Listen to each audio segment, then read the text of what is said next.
میرے اس بات کو سنجیدگی کے ساتھ سنیں اور ہو سکے تو دوسروں تک بھی پھیلائیں۔ میرا ایک 9 سال کا بیٹا ہے، وہ ہوم سکولنگ کرتا ہے، وہ قرآن کی تعلیم بھی حاصل کر رہا ہے، عصری علوم بھی حاصل کر رہا ہے، لیکن اس کے لیے وہ کسی سیکولر سکول میں نہیں جاتا، بلکہ پوری تعلیم کی ذمہ داری میری ہے۔ اس کے باوجود جو سوالات اس کے ذہن میں آتے ہیں اس کو سنیے۔ کبھی وہ مجھ سے سوال کرتا ہے اللہ میاں کو کس نے پیدا کیا؟ کبھی وہ مجھ سے سوال کرتا ہے کہ ابو یہ لوگ جو غیر مسلم گھرانے میں پیدا ہوتے ہیں ان کو جہنم میں کیوں بھیجا جائے گا؟ ان کا کیا قصور؟ کبھی وہ سوال کرتا ہے یہ چھوٹے چھوٹے بچے جو انتقال کر جاتے ہیں ان کا حشر کیا ہوگا؟ تو یہ وہ سوالات ہیں جو اس کے ذہن میں کسی نے امپلانٹ نہیں کیا، کسی ٹیچر نے اسے نہیں سکھایا، کسی دوست نے اس کے ذہن میں نہیں ڈالا، بلکہ یہ وہ سوالات ہیں جو فطری طور پہ اس کے ذہن میں آتے ہیں اور وہ مجھ سے سوال کرتا ہے۔ اور یہ سوالات ایسے ہیں جو ایک 9 سالہ معصوم بچے کی جانب سے ہے جو کافی حد تک باہر کی فتنوں سے محفوظ، ٹی وی سے محفوظ، ایتھیسٹک آئیڈیاز سے محفوظ، لیبرل کریکولم سے محفوظ اور اس کے اثرات سے محفوظ، لیکن اس کے باوجود اس کے ذہنوں میں ایسے سوالات آتے ہیں۔ اور ایسا کیوں ہوتا ہے؟ دیکھو اللہ کے نبی علیہ السلام نے فرمایا یأتی الشیطان احدکم فیقول من خلق کذا من خلق کذا حتی یقول من خلق ربک، کہ شیطان تم میں سے کسی کے پاس آتا ہے اور آ کر یہ سوال کرتا ہے کہ فلاں چیز کو کس نے پیدا کیا، اس پنکھے کو کس نے پیدا کیا، اس موبائل کو کس نے پیدا کیا؟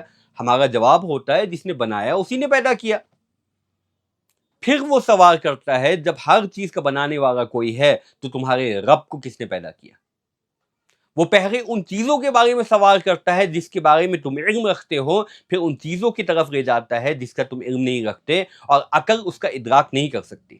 اگر اس بچے کا بھی یہ حال ہے تو ذرا سوچ کر دیکھیں کہ جو سیکولر سکولز جاتے ہیں ان بچوں کے ذہنوں میں کیا طوفان چل رہا ہوگا، جن کے ٹیکسٹ بک میں اسلام کو ایک جارحانہ مذہب، جو ہمارے بزرگوں کو ایک ظالم کی حیثیت سے پیش کرتے ہیں بلکہ فینیٹیکل ثابت کرنے کی کوشش کرتے ہیں، جہاں ماڈرنزم کے نام پر لبرل سوچ بنائی جاتی ہو، جہاں دن و رات ہمارے عقائد پر تنقید کی جاتی ہو، جہاں دین کو صرف ایک پرسنل چوائس کہہ کر کونے میں ڈال دیا جاتا ہو، تو ان بچوں کا کیا حال ہوگا؟ حالانکہ جو لوگ خود کو پروگریسو کہتے ہیں وہ دوسروں کے عقائد کے سلسلے میں، دوسروں کے نظریات کے سلسلے میں، دوسروں کے روایات کے سلسلے میں، دوسروں کے طور و طریقوں کے سلسلے میں کس قدر انٹالرنٹ ہے۔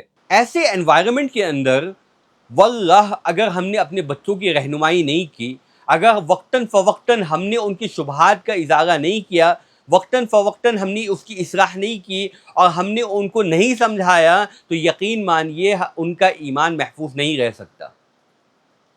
میں بارہا یہ بات کہتا ہوں کہ ایتھیزم سے زیادہ، الحاد سے زیادہ خطرناک وہ اندرونی نفاق ہے، جہاں ایک شخص بظاہر مسلمان ہوتا ہے معاشرے کے خوف کی وجہ سے، لیکن اندر ہی اندر اس کا ایمان جا چکا ہوتا ہے۔ ہم روزانہ اپنے بچوں سے پوچھتے ہیں کہ بیٹا تم نے آج اسکول میں کیا سیکھا، تو یہ بھی پوچھ لیا کرے کہ بیٹا کون سی بات ایسی ہے جو تمہارے دل میں چبھ رہی ہے، کون سی ایسی بات ہے جو تمہارے ذہن میں ہے لیکن اس کا جواب تمہیں نہیں مل سکا، کون سی ٹیچر یا تمہاری دوست کی ایسی بات ہے جو تمہارے ایمان سے ٹکراتی ہے۔ ہم ان کے ہوم ورک تو دیکھ لیتے ہیں لیکن ان کے عقیدے کا کیا، ان کے ایمان کا کیا؟ ہم ان کے مارکس کو بھی چیک کر لیتے ہیں لیکن ان کی شبہات کو کاؤنٹر کرنا بھول جاتے ہیں۔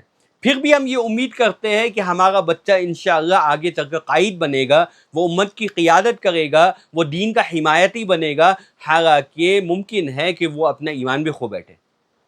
اس لیے بہت ضروری ہے کہ ہم اپنے بچے کی تربیت کریں۔ صبح شام جس ادارے میں ہم بھیجتے ہیں وہاں کیا پڑھایا جاتا ہے ہمیں نہیں پتہ۔ میں ہرگز نہیں کہتا کہ کوئی اپنے بچوں کو اسکول نہ بھیجے، وہ ڈاکٹرز بھی بنے، انجینئرز بھی بنے، اللہ ان کو خوب ترقی دے، لیکن والدین کی ذمہ داری ہے کہ وہ اپنے بچوں کی تربیت کرے اور ان کی ذہنی نگرانی کرے کہ وہ کن کن شبہات سے گزر رہے ہو، ان کو عقائد سکھائے، ان کو اپنے محلے کے اندر جو مکتب چل رہی ہو اس مکتب کے اندر بھیجے تاکہ وہ بنیادی چیزوں کو سمجھ سکے، اس کو اس قابل تو بنائے کہ اگر کسی کی طرف سے اعتراض ہو تو کم از کم جس خدا کو وہ مانتا ہے، جس اللہ کو وہ حق سمجھتا ہے، جس اسلام کو وہ حق سمجھتا ہے، اس کا دفاع وہ خود اپنی زبان سے کر سکے۔ اس کو اس قابل تو بنائے کہ وہ ماڈرنزم اور لبرلزم میں بہنے کے بجائے وہ دوسروں کو بھی اس سے بچانے والے بن جائے۔ یہ تب ہوگا جب ہم اور آپ اس کو اپنی ذمہ داری سمجھیں.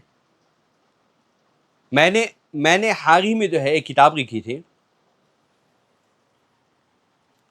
اب مثال کے طور پر یہ کتاب ہے حقیقت کی گواہی. یہ بھی الحاد کے سلسلے میں ہے، بنیادی چیزیں ہیں کہ کوئی آپ کے مذہب پہ اعتراض کرے.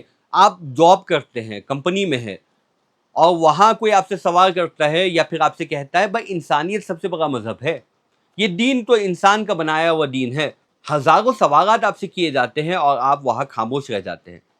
میں اس کو پروموٹ نہیں کر رہا، میں اسے بیچتا بھی نہیں، میں اسے مفت بانٹتا ہوں، علماء کی طرف روانہ کرتا ہوں. لیکن مقصد کہنے کا یہ ہے کہ ہم خود کو اور اپنے بچوں کو اس قابل بنائیں کہ وہ اپنی ایمان کی حفاظت خود کر سکیں. السلام علیکم ورحمۃ اللہ.